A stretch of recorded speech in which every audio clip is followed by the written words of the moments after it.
साथीहरू म चाहिँ अहिले बिउ बिजनको सिड्स राख्दैछु। यहाँ चाहिँ खनेर मल लाएर रेडी बनाएको छु। यहाँ ट्रेमा राखेको छु। यहाँ बैगुन हो, यो डल्ले खर्सानी हो, यो बीँ हो। यहाँ अरू पनि राख्दैछु, यसमा पनि बीँ, बैगुन, मेवा, सुन्तला यसरी मैले सिड्स राख्दैछु।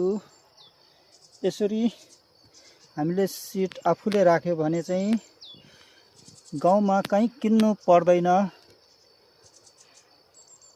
आफूलाई रोप्नुको लागि यसरी गरेको चाहिँ राम्रो हुन्छ। यसरी हामीले बस्तीमा चाहिँ यसरी निकै मेहनत गर्नुपर्छ। मेरो भिडियो हेरिदिनु भएकोमा थ्याङ्क यू।